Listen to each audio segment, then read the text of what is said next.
Like, talk to me about yourself, like you managing all this, because mate, there's a lot going on here. There's a lot. I mean, I'm a bit weird in the sense, right, that I wanted to go into recruitment. Like, I didn't fall into it, and a few of my friends take the mick out of me and say, like, you're probably the only person who like actively applied for recruitment jobs, which is funny. But I wanted to do it, and I loved it, and I still love it now, and I enjoy doing it. Welcome back to another episode of the Recruitment Mentors podcast. I'm your host, Hisham Azuz, and on this week's episode, I was joined by Jani. Joe is the founder of Metric Search. So you started recruitment in 2014 with Charlton Morris, and then you actually spun out Metric Search with Charlton Morris in 2019. Correct. As well as that, you had your best year last year. Yeah. Doing 950 whilst growing this business. Yeah, try not to go red.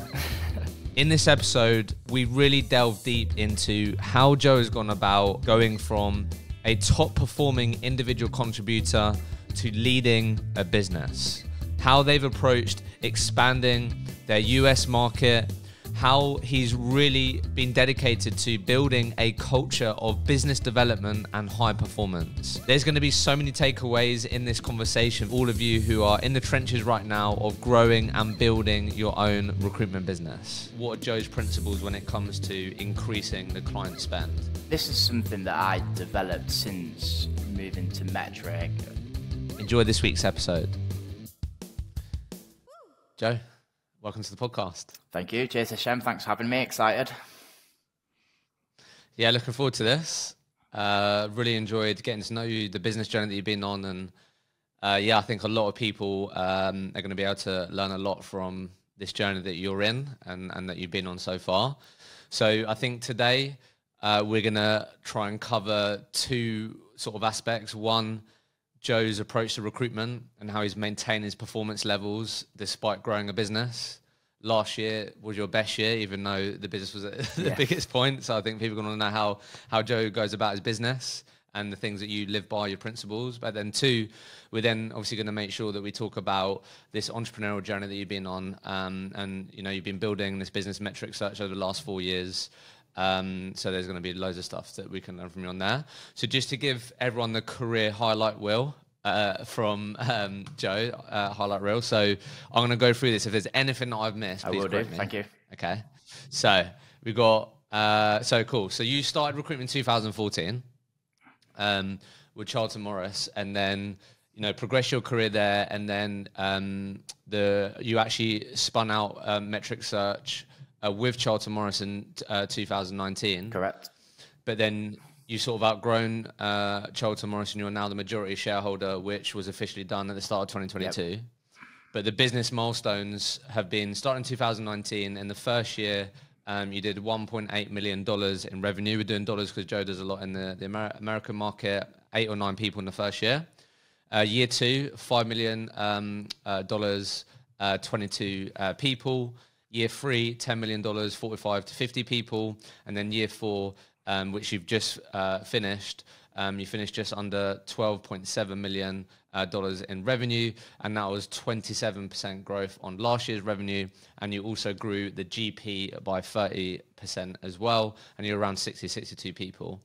As well as that, you had your best year last year. Yeah. Doing 950 grand in 1 year. That was your best year, whilst growing this business. Yeah, try not to go red. So we're going to unpack this because I think there's tons that we can learn. But let's start with the £1 million question. I'd love to hear your take on what you believe are the common characteristics and traits of a highly successful recruiter in today's market. Yeah, thank you. And thanks for the introduction. Much appreciated. Obviously changed a lot over the last few years. I think for me, the key attributes that we're looking for, and when I think about the top billers here right now, it's coachability is a huge one, wanting to constantly improve yourself and self-development. And the BD skills, and I guess we're going to get onto this later, the BD skills have just come to the front so much this year. So coachability, self-development, and then real hunger and drive to do BD. They're the three things that, for me, make someone a world-class recruiter. Love that. So let's just give people a bit more context, and I just want to make sure that we're entirely on the same page here. So you yourself, you've always done the life science market, is that Correct. right? Yeah, always worked in the CDMO space of life science, which is a niche sector. But yeah, always worked that space myself. And it's always been Always perm. perm, all perm. And then when did you start doing it in America? And is like the majority of your personal like performance been in America or not? So I think the first 2 years of my career, I did Europe when I was working at Charlton Morris in Leeds. I think did 300K first year and then £525 year two. And then I asked them to move to the US and be their general manager, which they supported me to do. And from there, we kind of built like a little New York incubator team. I think 4 of us went out originally, and we were working the US market from Leeds, 2018, and then moved over there then. So 2019, which is then when we started Metric correct, Search, right? yeah. So been doing the US market since then.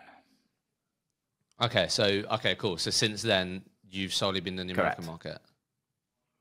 And then is that what the large chunk of your team in the UK do, the US market? Yeah, so in Metric, 85% of our revenue is in the US, and that's across our offices in London, Nottingham, and then obviously New York and Florida. So we're very, very US heavy. Yeah. Okay. Cool. I'm glad I understood that then. And then obviously, final bit. Your track record is life sciences, but then you also have literally 50-50, which you were telling me yesterday, is also then engineering. Correct. Yeah. Right? Engineering and infrastructure is again 50% of our revenue now, which is an area I don't know loads about, but we hired some great people who know those markets inside out, and they're very similar fee size wise to life science and process wise, but just completely different functions. Okay. So let's just start with like the recruitment stuff, and then let's go into like Joe, the business owner, because I'm sure that's continued to evolve. Like I've got an up-to-date view of like what your org chart looks like and what your day-to-day role looks like now, but like you wouldn't have got to this point without being great at recruitment, and obviously you're still very much performing now. So why don't we just start? Because I know this is something that you really drove in your business, and I think something that you believe is one of the main reasons why you was able to grow or continue to grow in the 4th year, because you doubled down on building this sales culture, this business development culture. So I'd love to just hear your take, with where you are now, because I'm sure this has evolved over time. What would you say are like, how can a perm recruiter become world-class at business development? Like let's just start there. Like, what are the core principles to becoming world class at business development? Yeah, good question, and I guess that's the one that everyone's asking themselves at the minute, right? Now the fish aren't jumping in the boat as much. Like you have to go out and hunt for this business. So for me, you've got to want to do it first of all, right? You've got to want to pick up the phone. You've got to want to send those emails, and again, a part of business development that goes under the radar is actually getting the clients on the phone, and that's got a lot harder. So I think nowadays you've got to have a great personal brand. There's a lot of people I see posting on LinkedIn, and it's something we're working on here at Metric, but making those cold calls slightly warm for me is massive. Now, when they're seeing your content, you're engaging with them on LinkedIn and socials, that is at least going to help you get your foot in the door. Obviously, when you get on the phone with them, impressing them is a completely different matter, but for me, it's being candidate-led, and it's not being afraid of that, and having a great candidate to get in front of the... It's got so competitive recently, right, that these recruiters are talking to clients all the time. Like, you've got to have a good candidate to back up what you're saying. It's all well and good me going on the call and saying, look, I'm the #1 recruiter in the CDMO space. This is my track record. Generally, they just want to see a great candidate. They want to see a solution. So... It's very basic. I did a training session internally with that at Metric very recently, which has gone down really well, where I was like, look, if we're not getting anywhere, we're not getting them on the phone, we're not getting calls booked in, like, let's go with the candidate approach. It works. We've got great people who are going to add value to these businesses, whether that's life science or whether that's engineering.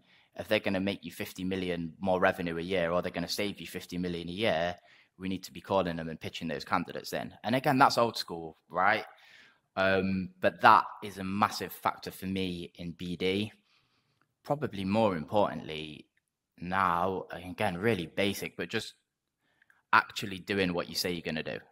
So we'll get on a client call and I'll say, look, I'm going to have you a shortlist within 3 days. They're all going to be relevant candidates. And I encourage the consultants here to put themselves under a bit of pressure. Say you're going to have a shortlist in 3 days and make sure you've got one. And that's how you set yourself aside from everyone else who's calling and pitching these clients at the minute. So probably two really basic fundamentals, but for me, they work, they're tried, they're tested. A client's never going to get bored of seeing a world-class resume that's going to add 50 million to their business. But make sure they have to see it, right? So let's just break down that first bit, if you don't mind, because I think this is something that I used to do, we all do, but I think it's about what you're talking about here is doing it consistently and doing it really well. What I picked up on there is you're saying, it's candidate-led, but you're then leading with what problems that candidate can solve for the client, right? So that's something I picked up on there. I don't think everyone will be doing that. This person's got this skill, Joe, so you need to be, interviewing them. But you're saying, hey, I've got this person and they can, you told me about this about your business, or they could save you this or help you earn more money.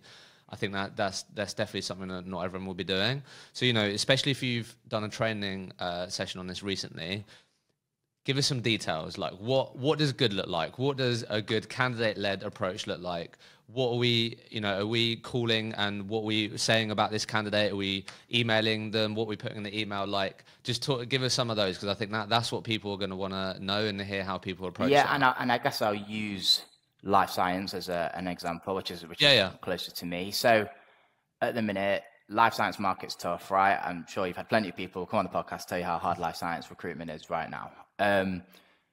So when the market gets tough, what do people need? They need good salespeople. So you get the BD directors, right? You get the best ones in the market. Ideally, we're getting on the phone with the client and pitching them in, right? So I'm calling them saying, look, 3 of your competitors are interviewing this BD candidate. They're the best person on the market. They're the number 1 person in California. The revenue they've done in the last 3 years is 10 million, 20 million, 30 million. Can you really afford to let them join your biggest competitor? Surely it's worth you speaking to them. I don't understand how anyone would ever say no to that, right?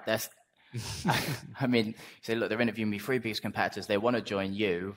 They're actively looking. They're going to be gone in 2 weeks. Like, at least have a chat with them. And that's your door opener. So first ideal situation is you call the chief commercial officer or CEO and say, this is what we have. If they don't, so that's the pitch, what you just said. So if I call you and I've got that candidate, I'm going, hey Joe, look, working with this person at the moment, they're actually interviewing at your 3 best competitors. This is their track record. Do you think you can afford not to see them, or for them to join your competitors? Is that what we're opening up with? Basically, yeah. Why not? It's a bit aggressive, but that is basically it. You name the companies, you tell them who we work with currently, who are also their competitors, and it's like, you need to be working with us as well. And that's the same on the life science side and the engineering side as well, right? The demand for talent is great in both of those spaces. So that's the approach. And then again, if you can't get them on the phone, it's a version of that via email. Say, look, I tried to call you about this earlier. This is what we've got. Can we have a quick chat to discuss? Like, there's nothing to lose. You don't have to pay to speak to this candidate. And this approach is something that we adopted this year, right? Don't get me wrong. Year 3 for us, when we went from 5 mil to 10 mil, we didn't need to do this. But this year, when we've gone from 10 mil to 12.5 mil, that aggressive approach and more proactive approach is what has allowed us to grow 27% this year. That. Yeah. So just, I know you're getting granular here, but this is what's helpful for people. So on the email, like, you trying to say it the same way, or you just like super, like, just bullet points? Hey Joe, working with this person at the moment, they're interviewing your competitors. Is it a bad idea for you to also meet them rather than them join your competitors? Like, is it very similar to what you say on yeah, but with more details. So then via email, you can put a bit more in, right? So you're selling the products or services they're selling, the revenue they've generated, and where they are in the territory they're working. And generally in life science, like, if you've got someone in Boston or California, like, that candidate's gold dust. So people are going to want to speak to him. It's hard to get good people in Boston. It's hard to get good people in California. So it's a version of that with a little bit more detail around the products and services. And And obviously, right, this I'm talking about, you have to be sending a good candidate. If you ring them up and if you ring them up and like, I've got this person, they're amazing, they're doing 50 mil, like they're working for a direct competitor, and then you send someone over who's just completely irrelevant or not good, they're going to be like, well, what are you doing? And it's almost like this approach is you putting your neck on the line. And sometimes I will say this still myself, like, look, trust me on this one. If this one's not good, then you don't have to work with me ever again. But if they're good, then we'll start a partnership. So again, when I say it starts with a good candidate, it does, but they're out there and you can find them and you build relationships with them. And for me, this is just like recruitment 101, right? Like this stuff will never get old. Yeah. Yeah. Fair enough. No, absolutely. So, and then just technical one, because I think people will be interested. What have you found to be the most effective tool getting numbers in the American market for you? Have you invested in anything that helps you get numbers? Because that's going to be key to this approach. You need data. Yeah, because that's pretty spenny, isn't it? But like I've heard that's consistent for the US market. Yeah. Because you need numbers, otherwise you're not going to be able to do this drive that. Zoom Info's the one for me. Like I've tried a few, looked at a few others. Like Zoom Info's the best. Yeah. For the American market, you found. Well, obviously that's you might get them to sponsor the podcast now. Maybe. I know they do a lot in the recruitment industry. So, okay, cool. So that's been fundamental. Like, I appreciate you sharing that. I guess I was going to say to you, like, this is recruitment 101, but where do people always go wrong with this? And it sounds like doing that approach with a average candidate. Like, you have to have a really high standard, it seems, because like that's you're building a reputation there. So you could ruin that reputation or build it. Yeah, the candidate's got to be good, and I guess where people go wrong with this is just people don't want to try and do that because it's hard and it is a little bit forward. And I guess some of the recruiters who started when the life science market in particular was booming, they never really needed to do it. So you could do fees just via email at that point where you're just sending CVs and they're getting hired. But I guess it's getting out your comfort zone, and the reason it falls down is people didn't need to do it and now they do. So it's but I didn't used to do this and I built 300K last year. I've been doing fine without doing this. And it's like, yeah, you have, but we want you to be doing 500-600K billings a year, and this is how you get there, and this is how you take it to the next level. So I guess it's just overcoming it potentially being awkward, or them potentially saying, why would I want to interview someone who all my competitors are speaking to, which they could say. So, but it's like anything, right? Any sales job, like you're going to get no's and you're going to get awkwardness, but everyone, I can honestly say everyone who's adopted it here at Metric has had like immediate results from it. So, it's something else we'll be like doubling down on this year and moving forward. Yeah. And then just curious then, from a management perspective, leader perspective, how do you quality control that process? Because we all hear our recruiters, you could quite easily just have loads of people just pitching rubbish at people, and that's one of the quickest way to ruin your reputation. So how do you quality control that process? Because no. I mean, that's where it falls down, right? If the quality's not there. I mean, we've got 17 managers who most of like our average biller here does 400K as I guess as we talked about today. So the managers are all 500-600K billers. They are not going to let their reputations get ruined by someone going and pitching the wrong candidate to the wrong client. So they are on top of that, and I am saying to them when I do this training, I'm like, this has got to be your best candidate. Like, this is your number one. You do this for the best person. This isn't I'll try force a interview with someone who's a 5 out of 10. This is for you 10 out of 10 candidates. So the managers quality control that, and everyone is generally invested in making Metric a very successful brand in both our markets we work in. So I guess that's how we've quality controlled it, and touch wood, we've not had any issues with that so far. And then just on the flip side, I know we're focusing on this, but like you said this first because it's clearly having an impact and a positive one. So what's the pitch on the flip side? So if I'm a candidate of yours, I know I'm shit hot, I know that I can add a lot of value. Like, why am I going to give you the opportunity to sell me and pitch me into these companies? Why am I going to trust you to do that? That's my reputation. So what on the flip side, what does that look like? Because you have to also be good at that. Not only get these people and have these people, but they have to trust you that Joe is going to call these people in their industry that they obviously no doubt want to have a good reputation with, to pitch me in. Of course. So what does that look like on the flip side? So I guess first of all, they've got to be looking, right? Like, again, you can't be doing this with someone who's not looking for a new job, because you're wasting their time and your time. But again, firstly, you make sure they're looking, and then thankfully, Metric, we've got a track record where we work with some amazing clients. We work with great startups. We work with market-leading pharma companies. We've got blue chips. So we can talk them through the clients we're already working with. So they're already going to those. So we're already getting them valuable interviews with household names in these markets. So they're bought into us anyway. And then from there, we're like, look, we're going to try open a couple more doors for you. The criteria of your search is X, Y, Z. This company might be perfect for you as well, so I'm going to get you in with them. That's it, really. It's recruitment's all about credibility, right? And if you've got good clients and you've got good candidates, which we have and everyone has, it's about making that work for you.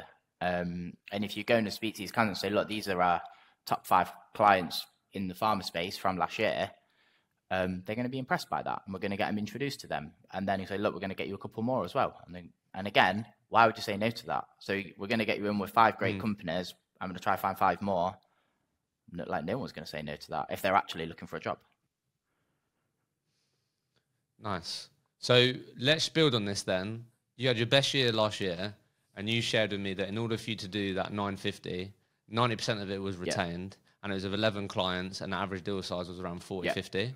So when I sort of asked you, like, what you think your colleagues would say you're world-class at, one is obviously the client side, but also then you spoke about long-term agreements, increasing the lifetime value of the clients that you work with, how much money they spend with you, you know, taking people that do 1 or 2 searches with you to be doing 4, 5, 10 and more. Talk to us about, again, same question, I guess, but with that in mind, what are Joe's principles when it comes to increasing the client spend? Like, you know, building long-term agreements where these companies are spending, you know, $500,000 with you rather than 100 grand. Yeah, and this is something that I developed since moving to Metric. When I first started in recruitment, I was really short-term and thinking high fee percentage.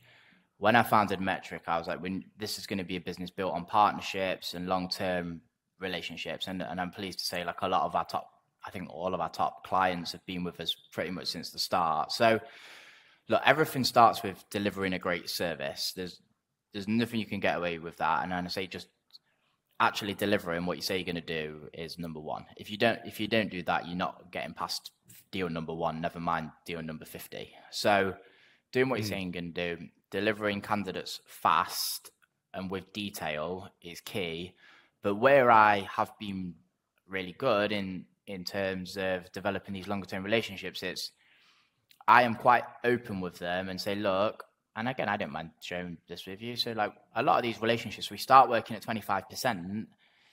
And I'll say, look, why don't you just give me all of your roles, director and above? We'll still do them retained, but I'll reduce the upfront retainer payment and we'll just do them at 20%. And you're going to get the world-class service from me that you've been getting at 25%, but I'll do it at 20, but I want all your roles for it.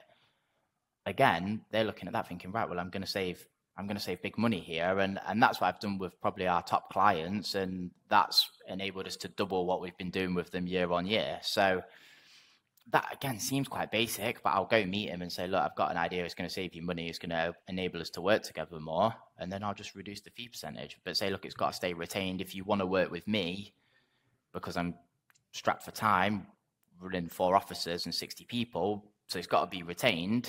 And that's how we've done it. It's, again, really straightforward. Like, lower the fee percentage over time and ask for all the roles. And again, like one of my principles is, like, every time I speak to a client, I ask them for more roles. And that, again, just sounds so basic, but I think, but it's actually yeah, you've got to ask every time. And like, I want them to say to me, Joe, like, you ask me this every time, like, I'll let you know when they come in. Then I'm like, right, good. At least they know I'm available to work on them. And that's what I'm trying to drill into everyone at Metric. Just be like, let them know you want the roles. Let them know you're enthusiastic about the roles. Let them know that you want to fill them and you've got time to fill them. And people want to work with enthusiastic recruiters who like working with them. So saying, hey, I love working with you. Anything else we can work on? This role's in a great position. Can you give me something else? And then all of a sudden you've got 10 roles, and then you talk about lowering the fee percentage. And again, that I feel like a lot of the stuff I'm telling you is really basic and really straightforward and is interesting. Yeah. Yeah, but it's good to hear that though, because we can overcomplicate things.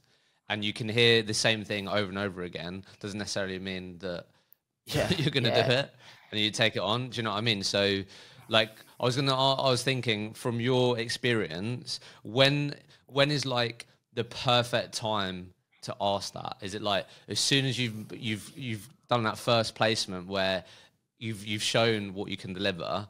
The first question you're asking after they've started or whatever, you're like, hey, as you can see, did a great job here.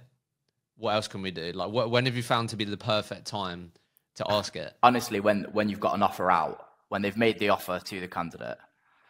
Okay, nice. Again, things can go wrong. We all know that. Not everything gets accepted. I'll be like, look, this is in a good place. Candidate's probably going to accept. Whilst you guys are closing this out and we're closing it out, let's get started on something else. So I would do it just when the offer's out. When the offer's out, yeah. That's it. Everyone's a Friday. It's a Friday. The offer's out. It's going to get accepted. Hey, anything else we can go for? Has that been so? That approach then has that been? Because have you managed to cultivate quite a lot of cross selling or people doing that and then pulling roles in other niches in the life science team, or is that how that's worked? Generally, and like I say, once you've done a good job on something and you've got an offer out, of course they're going to give you the next role, and that's how you get big accounts and you keep working with them, and you're not having to do loads of BD, constantly bringing on new clients, because if you get new roles and new functions, and one of the best things about Metric is that it is really collaborative. And I know everyone probably comes on the podcast and says this, but touch wood again, we don't have arguments over split fees, and there's no like, that's my client, that's my client. It's very much everyone's working together, and like you say, if everyone has that approach and everyone pulls roles and you cross sell and you say, hey, can you help? This is probably better for you. And again, this will get harder as we go over 100 people. Like, we're only 62 right now, and hopefully people will listen to this and keep doing it. But that's been great for us, and I think that makes the culture what it is, that hopefully everyone's got roles to work on that have been passed by someone else. And I feel quite passionately that we keep that in place. Curious, if I'm someone that wants to consistently bill 400, 500 grand, I'm earning really good money, like they're my aspirations, I might think, you know what, if I get to that point, why can't I do 1 million? But if we're saying like we want to get to 400, 500 grand, how many clients do you reckon I need? 400, 500 grand? Probably depends which market. I reckon you can do that with 5. I reckon you could do 400k with 5 clients. 5 clients. Yeah, it's just interesting to hear, because I think, again, this is something we're talking about, getting the most out of the relationships that you have. Often people think the only way I'm going to get there is by adding another 20 clients, but it's not necessarily the case. It's just so much harder, isn't it? It's so much harder to go and find a new client, sort terms with them. Then you have to see if they're actually going to be serious about hiring people. By the time you've done all of that, like, you probably could have filled 2 other roles with someone who is a serious client, who's making offers, who's moving fast, who wants their best talent. So, I think 5 good clients, you'll do 400 or 500k. This podcast is proudly partnered with Vincere, the all-in-one recruitment agency software that over 20,000 recruiters trust daily.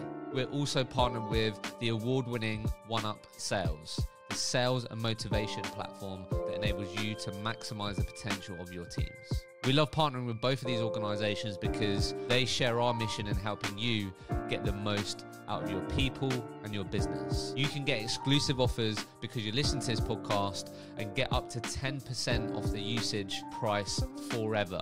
Use the link in the show notes to get your hands on that. Let's get back to the episode. So I want to definitely get your perspective on the US, like your experience in building this business in the US and doing a lot there. But just very quickly, I think people are going to, be dying to know, 950 running a business. Like, how do you manage your time? Like, because you surely must be pretty like really disciplined with what you say no to, what you say yes to? Like how have you structured your day to make sure that to perform at that level, whilst also managing your managers, leading by the front, all the other stuff that comes with running a business? So like talk us through like what does a normal day for you look like? What are the non-negotiables? Yeah, good question. So like I will try, now I'm back in the UK, I will try get all my like admin and management stuff. When did you come back? Sorry to Byron. When did you come back to the UK? End of 2021. Cool. Okay, so like cool. So let's talk about from the UK then. Yeah, so I guess from the UK, like all my admin management stuff in the morning, like meetings in the morning. Then as soon as it gets to 1, well, as soon as it gets to 12, like on the phone with the US, doing that. But again, and this is, I don't know how popular or not this is to say, but like I just work 24/7. Like I'm at home, I'll be working, I'll be available 24/7. I went to Marbella last week and my missus was like, are you actually going to have some holiday? I'm trying to interview people, I'm trying to solve 2 retainers on holiday. So again, like I don't expect everyone to want to do that or to try and do that. But again, I will make decisions fast, and as soon as something high priority comes into my inbox or comes across the desk, I'll deal with it straight away. And that allows me to do that. And then being ruthless from a billing perspective with clients that you're working with. And that's why I'll say, look, if you want my time, it has to be retained now because I'm really busy. If you don't want to wear retained, that's fine. I'll give it to someone on the team. No drama. Someone else can fill it. And that's helped. And again, like having repeat business has been good, and me transitioning from being the top biller at Charlton Morris to being the managing director of Metric was like stop 1 on Friday, start 1 on Monday, and picked up with all my clients. So there's never been that break for me. Like I've just consistently built from when I started in 2014, like all the way to now. So I'm just in a routine and good habits with it, and I'm ready to teach my clients. I've never had that period where it's like, right, I've got to build everything back up again here because of the nature of the way we spun the business out, which is how we did 1.8 year 1, because it was just like continuation. Yeah. So when you was top bit at Charlton Morris, give us your day plan, bro. What did that look like? It was a long time ago now. Surely there must be some structure in there besides like just being committed to like doing whatever comes in, taking action. Was you like, right, I'm always going to make sure I always have 2 hours of BD at this point? Like you might not. I'm just curious of like how you prioritize your time. Genuinely, like I've never been a massive structure person, and I've never been massively like, I used to write a day plan and then it would just go straight out the window. It's always just been focused on numbers for me, and I'll be like, I have to do 16 interviews, arrange 16 first stage interviews every month, and I'll be like, I need to do minimum. So my golden rule at Metric, and everyone's probably bored to death of me saying this, is like you have to have 100k of pipeline on your business sheet at all times. Like that's the minimum. Why? Because you're never going to do 100k month if you don't have 100k on your pipeline. But generally, if you've got 100k, worst case, you're going to do 30. So again, like so my principles, you say, how do I manage my time? Like I'll just make sure I've got 200k on my business sheet at all times, and I'll do whatever I need to do to get that. So what does a business sheet mean? Like what does that like mean? As in pipeline, I guess. So like what would you deem as pipeline? Second stage interviews and onwards for serious roles. So have at least 100. So for your team, minimum 100 grand worth of potential fees that are at second stage or more. Yeah, minimum.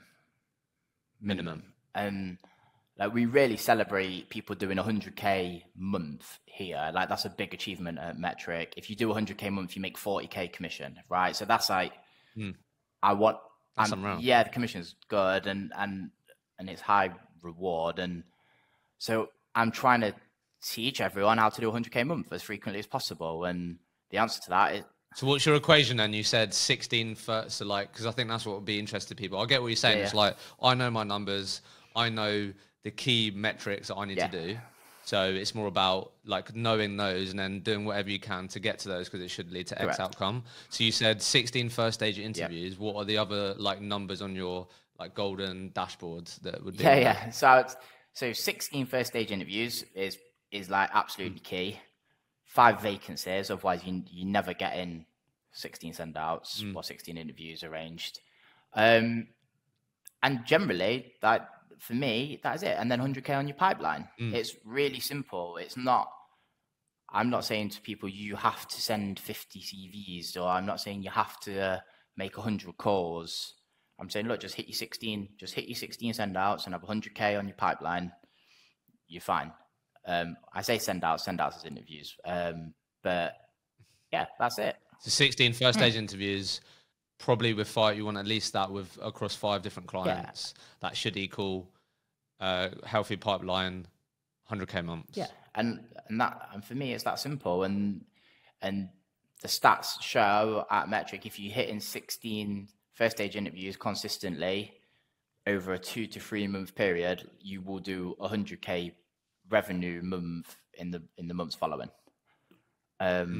So again, really basic. What are your like key performance metrics in terms of like what do you work to on like interview to placement ratio, like those sorts of things? I'm sure you're on that then. If that's how you think that, what do you always want those to be around, or what are you aiming for those to always be around? It changes so much, and to be honest, like we don't track that massively because at the minute with the brands all being under Metric, life science and engineering is slightly different. They're slightly different in that sense. So generally, 1 in 3 candidates will get an offer who are interviewing on the engineering side. In life sciences, probably more like 1 in 12 get an offer. The engineering side is more candidate driven than life science at the minute. But as I guess, as we touched on, like when we split the brands into 2 brands in the future, like I'll look at that a little bit more, to be honest, because they're and again, this is why we're doing it, because they are slightly different in terms of the approach needed. You kind of have the exact same expectations and different approach. Yeah. So let's go and just curious on a couple of the US things then.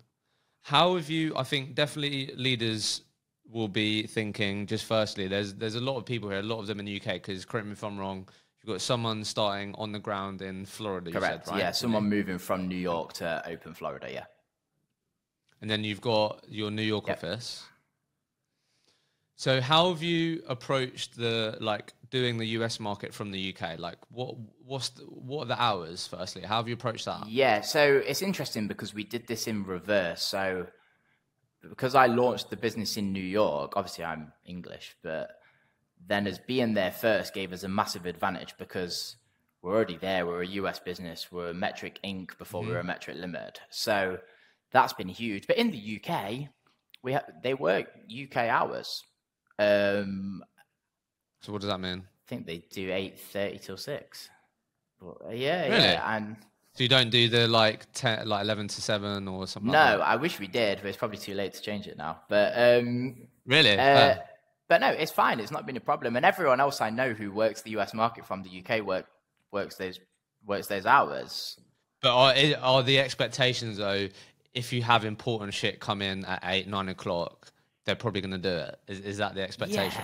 Yeah, certainly. But why would you not, right? the commission goes up to 60% here, and that is the expectation. But for me, I would always rather work the US market than the UK market because it's bigger fees, it's faster turnaround. You get way more respect from TA. You get way more respect from the candidates.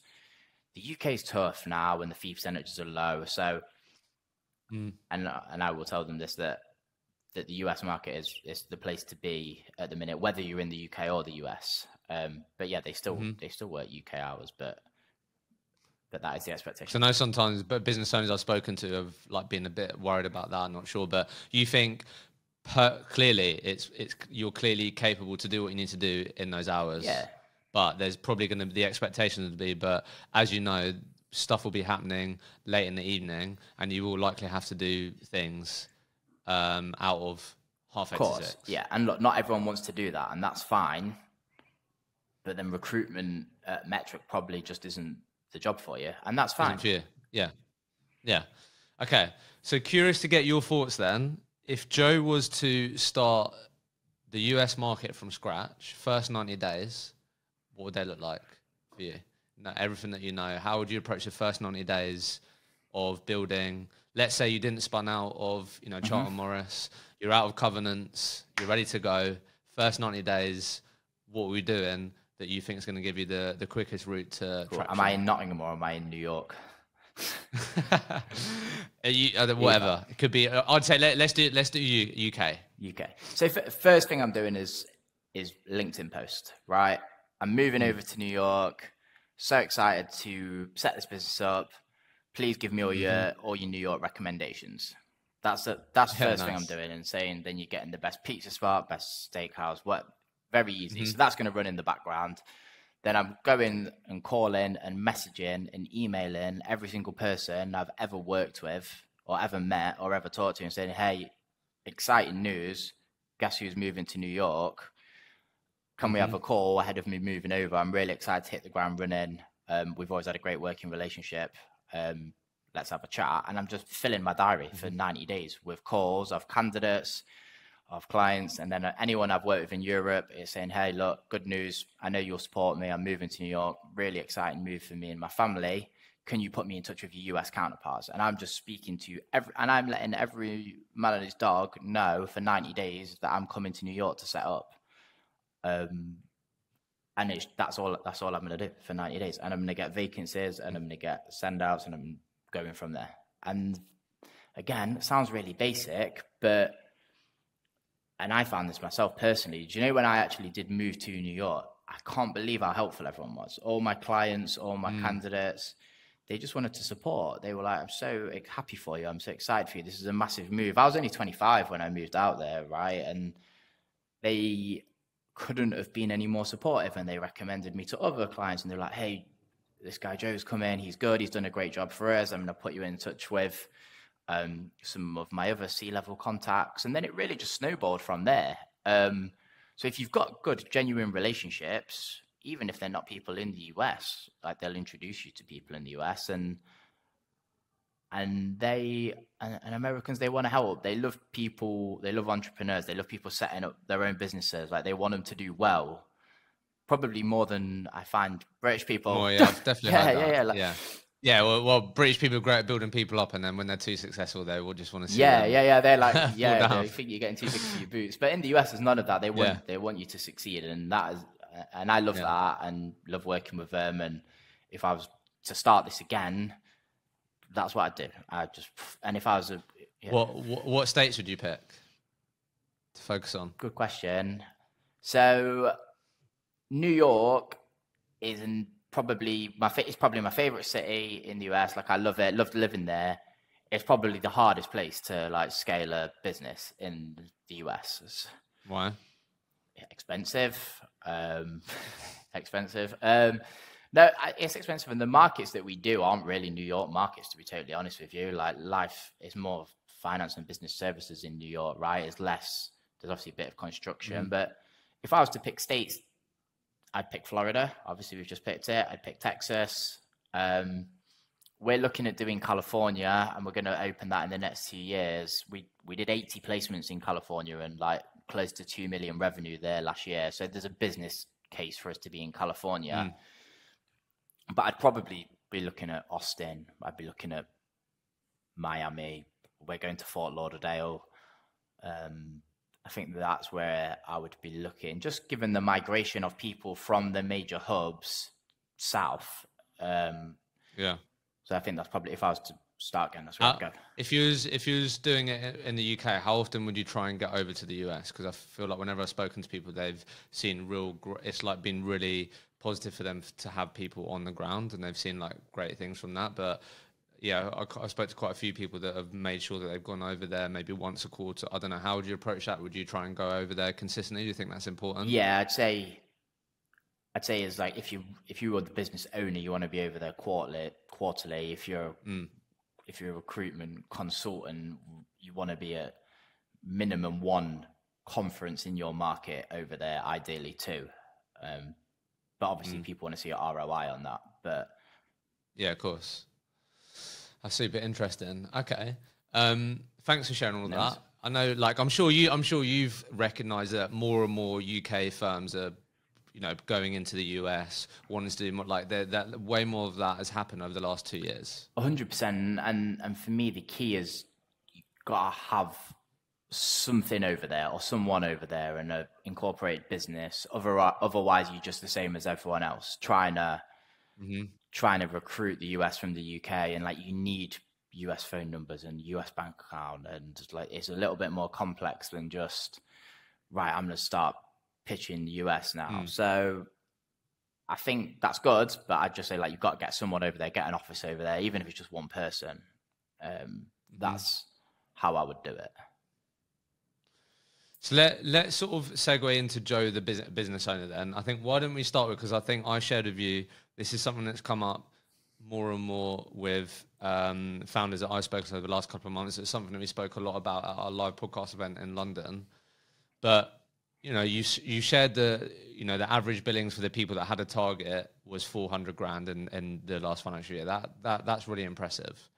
So I felt like what you shared with me yesterday when we prepared for this was, I wrote down, you just really doubled down on being unapologetically like what you guys are. You double down on, this is a sales job. What's fundamental in our culture is that we all do business development, and that's something that we all want to commit to becoming really great at. Doubling down on work ethic, doubling down on putting in the hours. And that's something that you've really leaned into and you think, is one of the core things around the net positive of being, you've grown your gross profit and you've grown your revenue. Whereas I think a lot of people, I know it's not the entire year, but it's a large chunk of this year compared to last year. But most people I've spoken to are describing last year probably not going to get close to that this year, is what a lot of people say, because of the way that you describe the market. A lot of people experience that. So just talk to us a bit about what that looks like on a project, like just being yourselves. Like what does that look like? What were the things that you were really driving? What did that sound like in your office? What was you saying to people? Because I think it'd be good, for you to share that and for people to maybe take inspiration or hear that. Yeah, definitely. So there's loads I could talk about with this, but I guess for me, like one of the key things is leading from the front, right? And when people are coming to me, so our year September to September, so they're coming to me in September saying life science market is dead. Like I'm not going to be able to do anything in life science this year. And I thought, right, well, I'm going to have to do something about this. So I personally built 358K Q1 in life science. So that was the first thing I did, was like, right, I'm going to show everyone that the market's possible to score fees in. So what was your response though? When you have people saying, I'm reading the news, I'm on LinkedIn, it's dead, like I've got these clients that said that, like what is your response? Like what is your response to that? Because people listen to this, they would have people saying, Joe, like it's done, mate. Like last year, that was it. That was the best year in recruitment. It's not happening again. Like what's your initial response when someone says that to you? Yeah, probably three things. I guess the first one is, of course it's hard. That's why they're paying you a 40K fee to do this search. Point two is, it's not dead. This is just how it always was pre-pandemic. And I truly believe that recruitment's always been hard, and any job where you're making like 100K plus a year, of course it's hard. So it's always been hard, and I'll say the market's not done. It's just back to normal. And then three, I'll say, well, look at my billings. I'll say I've booked 358K in Q1, so it's not dead. And again, like people might, it sounds a bit arrogant to say, but it's reality, and it's not just me, it's the other directors as well who both built over 500K this year.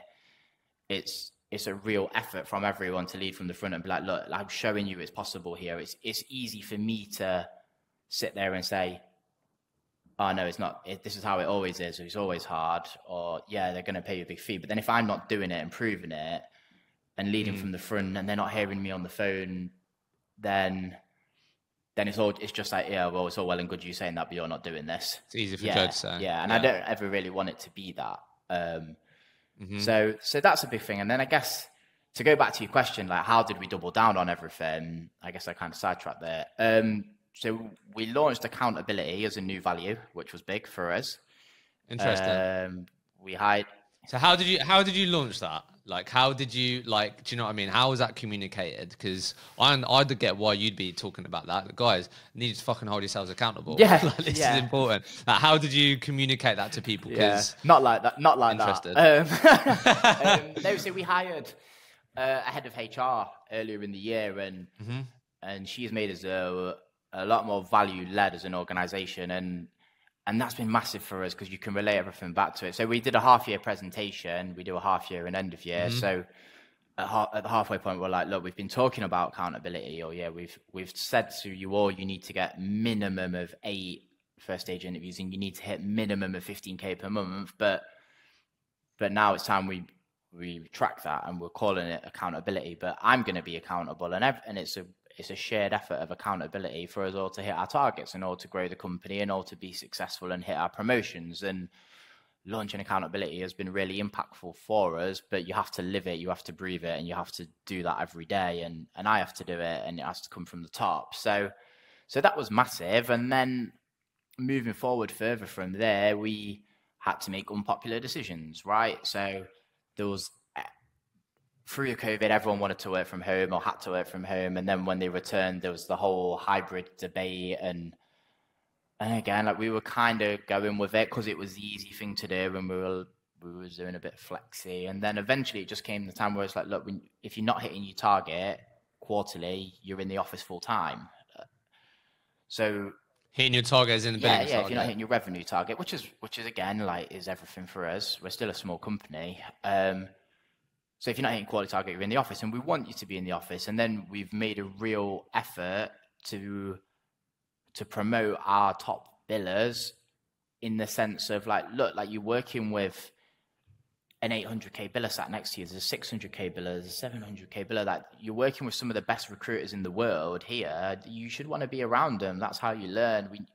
If you want to have an amazing year and make life-changing money and hit your promotions, like, you need to be working around the top 1% recruiters in the world. And I'm confident we've got 10, 15 people here who are, like, world-class recruiters who everyone could learn from. So we were big on getting everyone back in the office. And at what point was that? When did you communicate that? That was probably around January this year. So, like, Q1 was a little slow for us, as I think people were adjusting to the market, and we were a bit behind where I thought we were going to be and where we wanted to be, which was hence me doing my billings. And then it was like, look, we've got to get ahead of this, and we're going to double down on hard work. We're going to double down on accountability. We're going to double down on being present in the office, and we're going to double down on BD and sales. And it was like, look, you guys are good on the candidate side, you know that, but now me and the directors and the other leaders in the business, we're going to make you world-class salespeople. We're going to make you world-class BD people. And we got all of the top, I think probably top 10 people in the company, ran a training session on different methods of BD and how they do BD. And again, that's a reason for people to be in the office. And it's all well and good saying, yeah, look, be accountable. But if they don't know how to do it, then there's no good. So we paired that with training, and we did there was some really, really good sessions that people delivered on how they do BD, and everyone's a little different, right? So what I talked you through earlier was my approach, but there was our top biller from last year. He's heavy on LinkedIn BD. So I guess that's kind of like how we doubled down on everything after Q1. You said unpopular opinions. How did you deal with those then? Was it if people said, Joe, that isn't what we said when I interviewed here, like, I don't want to be in the office, I want to, have more flexible time, obviously on a case-by-case basis, but are you just owning that and being like, well, actually, maybe this isn't the right environment for you then? Like, how did you navigate those? Because like you said it's unpopular because it is. On LinkedIn right now, on LinkedIn you start spouting that in the office all the time, all of that. I understand the sell and why people should be in, but yeah, you're gonna have loads of people saying, Joe, that's so old school, it's outdated, all of that. So how do you navigate that unpopular opinion? Yeah, and I mean, it's easier now, right? Because the track record's there and the numbers are there to back it up. And it's like, well, hang on, we've just grown 27% this year using this method. So I appreciate you saying that. But like, look, I mean, I read an article recently where I was talking about market leading recruitment companies struggling and laying people off. And we've been lucky. We've got 27% growth this year, but that kind of backs it up. So it's easier now to say, well, we've just had a really good year doing this, so we're not going to change it. But at the start, we were owning it. And it was like, look, I appreciate that, but you've got a target and you need to hit it. It's a sales job. you start hitting your sales numbers, you start smashing your sales numbers. Like, we'll talk about flexibility and remote and work from home, but until you're smashing your numbers, you're in the office and you're learning from the best. And again, like, not everyone wants to hear that, which is fine. There's a million work from home jobs now. But what we're trying to get people to bill 400k a year. We're trying to get them to change their life. We're trying to get them to make life-changing commission. And it took us a bit of a while to become unapologetic about that. But I feel like now we are, and now we're owning it, and the people that are here like it and they love it, and we're not mis-selling this for anything that it's not. Yeah, no, that's what I write about it. I think that's where a lot of fans I've spoken to had the challenge with it, because they sort of just pandered to what their team wanted, and then it's ended up being, you know, they weren't happy with what they were seeing, and then they were just wrestling with it, struggling with it. So right now, then, if I hit my target, John, I'm in metric search. Are we getting flexi time on now? Is that just gone now? Even if I hit my target, if you're hitting your target, you're getting one day a week work from home. Yeah, it's the one day, man. Yeah. Do I get to pick the day? Yeah, do I get to pick the day? You get Tuesday or Wednesday. Tuesday or Wednesday. Yeah. No, that's it. But this is what I mean, right? Like, you're not doing someone a favor if you're just letting them work from home and they're not hitting their numbers just because they want to work from home. And if the business owner and the directors are annoyed about it, and you're just going, oh, like, how do I get them back in the office? Like, they're not hitting their numbers, like, they're costing us money. Like, that's not doing them a favor, is it? Let's talk about, because I know this has been something that you've invested time, resources in, and will continue to be if you want to continue to go on this growth trajectory. Talk to us about your journey in, you know, investing in the right infrastructure to grow metric search, because I know that's been a focal point for you. So I know when we're going through this, the sort of org chart that you shared with me, like you said, I think you said what you've got. How many leaders was there? We've got 17 leaders, and we've got 6 non-billers. Yeah. So talk to us a bit about, maybe why don't you talk to us about what was the first non-biller, or like how did we want to start building this side of the business, which is absolutely essential for you to scale? Yeah. It's interesting. So this was a big focus for us. And when I think I did a podcast last year around November time, I was like, that a focus for us this year is building this back office.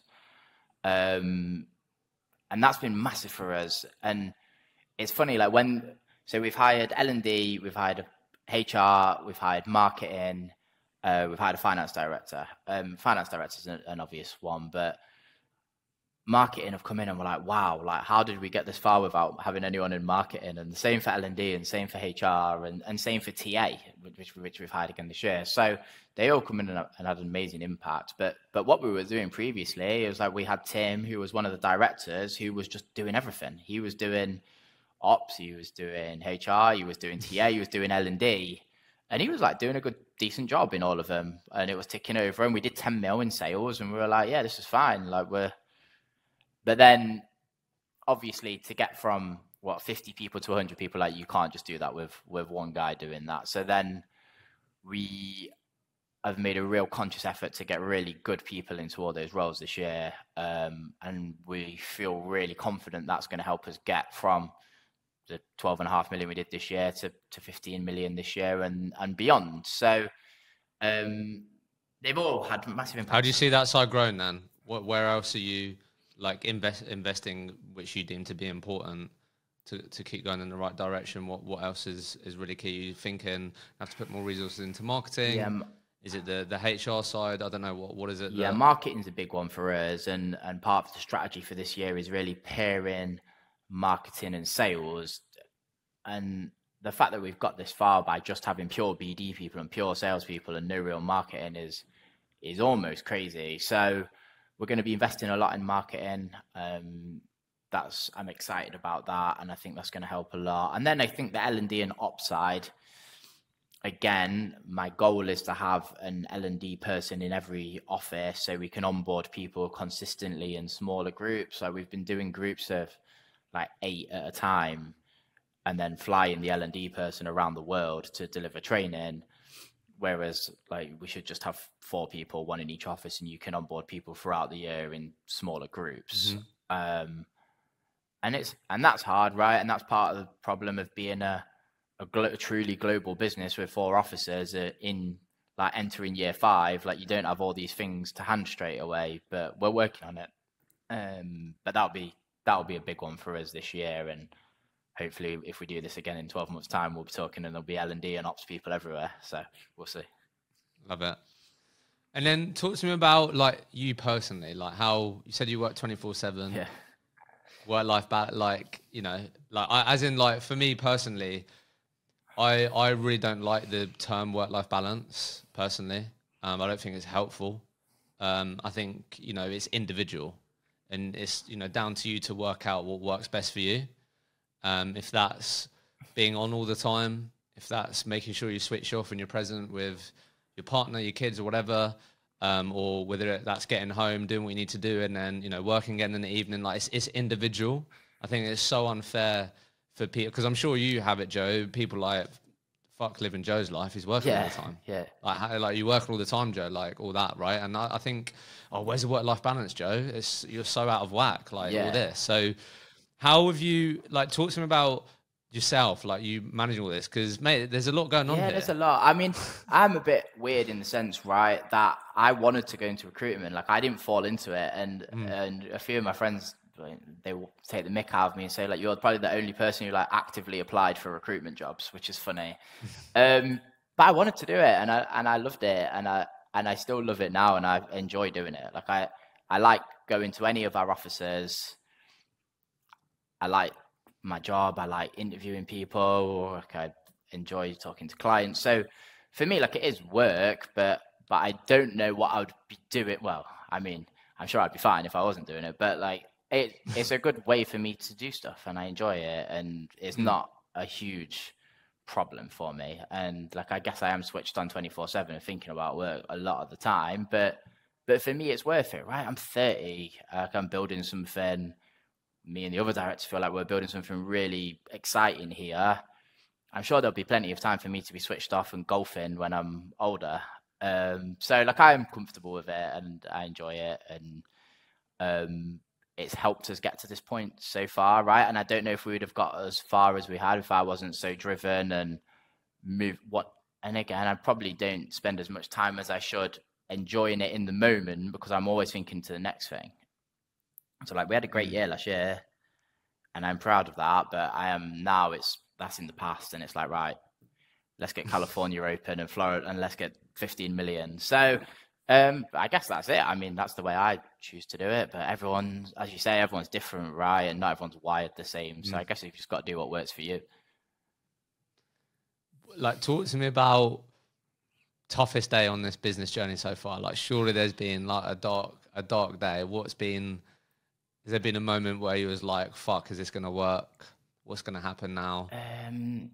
The COVID period is like just probably by far the hardest thing I've done. Really? Because I think we were like 7-8 people. We just hired some new grads at the time. We just moved to a new office in New York. Like we'd launched in September 2019, and then literally 4 or 5 months later, it's like, oh, everyone's got to go home, and I've got rookie recruiters working from home, and I've just gone from being part of Charlton Morris to being like the managing director of Metric, and I'm out on my own. That was tough for sure. That was a difficult. How did you deal with that? What was going through your mind? Like, surely you was doubting yourself. Not really doubting myself, to be honest. It was revert back to type. It's like, well, I've got to start billing here. Like I've got to keep the lights on, and I was again probably talking to every single person I've ever spoke to in my career, and was like, hey, look, I've just set this business up, like it's COVID, like please tell me you're hiring for something. And I end up filling loads of IT roles for pharma companies, weirdly, and managed to bill pretty well. And again, it was just I just got to get my head down and do this now. But again, I always see opportunity in these down markets, and we hired some great people through the pandemic because no one was hiring grads, so we got a couple of experienced recruiters and a couple of rookies who are still with us now and have been great. And they're like part of the story. And the whole COVID period, and I guess same for every business, but the whole COVID period is like quite a big part of the Metric DNA now, that we got through that in New York, like probably the strictest lockdown and the most expensive city in the world and hardest place to run a business. And like we got through that at 4 months old. So again, if you can get through that, we can get through the life science market being a little bit tougher this year, and that's kind of toughened us up a bit, I think. But that was hard. And then I guess probably the period of this year when it was Q1 and we had a slow Q1 and it was like, right, hang on a minute, like the market is getting a bit tougher and we're not going to just fly for our targets like we did last year. So the year we did 10 million, every single person in the company had their best ever year in recruitment, which is almost, well, I don't know, it's probably the same for a lot of businesses, but that was like a real high. And then it to start getting tougher was like, all right, well, we're going to have to actually think about things a little bit more here and be a little bit more calculated. But touch wood, like that's it really. I don't think there's been any other like terrible days. So again, touch wood. I don't want to jinx myself. Like what I was going to say. And then you're doing a bunch of things that you haven't done before. Hiring HR, head of TA, marketing. So how are you navigating that? Are you tapping into people that you're getting advice from? Are you just, you strike me as someone, for me personally, my sort of default is taking action. And I feel like that's sort of a theme here is like, you see a problem or you're hearing things, it's like, well, I'm just going to hack on and take action. Yeah. But like, how have you navigated that? Because you're doing a lot of things for the first time. Yeah. And you're right. And it is what you say, I am a doer, right? Like I want doers in the business. I get shit done. And that is big. I mean, in terms of HR, like my wife's the HR director. So like that one's easy. Like I just... What, for your business? No. Oh, right, okay. No, I wouldn't be surprised. A lot of people work with their No, I mean, maybe one day. But no, so I ask, she can help me with that. So that one's a pretty easy one. But I manage them in a similar-ish way to we manage recruiters. Like we'd be really honest about our expectations. We set them clear targets, and and again, a lot of this is just like genuinely being supportive to them. So marketing, I guess, and TA, like they're good ones. Like we tell them what we want, we're supportive, we're good to them. Like, and then a lot of it's just about being a good person and being authentic and me not trying to pretend I know everything, right? So like with the finance director, like I'm not going to start telling him how to do the accounts or like how to work stuff out. And with Jade in marketing, I'm not going to be like, hang on, like you get off Canva, like let me have a go. I just say I don't know and be like, look, this is you run this department. We'll give you the autonomy to run it. Like this is the vision. I don't stress too much about it, if that makes sense. Like, you're not trying to act like you know all the answers.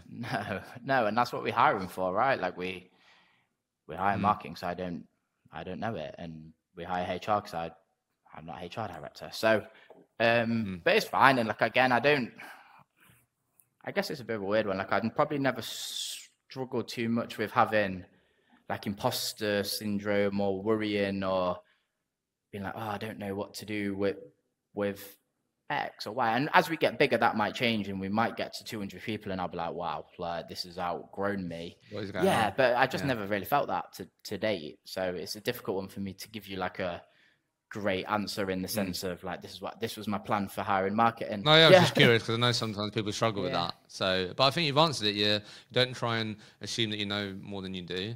You're hiring experts who are experts in that role. So, you listen to them, you're going to be able to help them in different ways. So yeah, like I get that.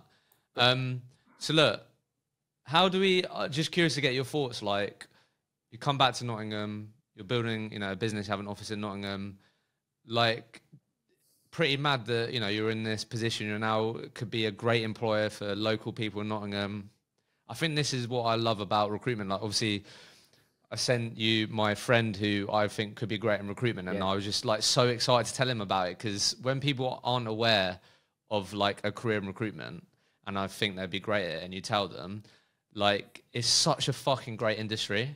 Like what a great, journey that you're on. And you're now able to create amazing opportunities for local people in your local area where you grew up, like unreal. Like, I just think it's like... Yeah, I love it as well. And I guess maybe but you'll struggle to find anyone who loves recruitment more than me. But I think you might beat me to that. But no, like it's such a great job. It's such a great career. And when we set up Nottingham, our goal is to be the best company to work for in Nottingham. And me and a couple of the directors think we already are. I mean, like, there's not a ton going on here, right? But a job in Nottingham where you can make 100K a year and you're doing all the Barcelona trips, top Villa trips, you can get a Rolex for doing $1 million. Like, that's quite normal in New York and it's quite normal in London. But in Nottingham, there's not too much like that. So we're excited.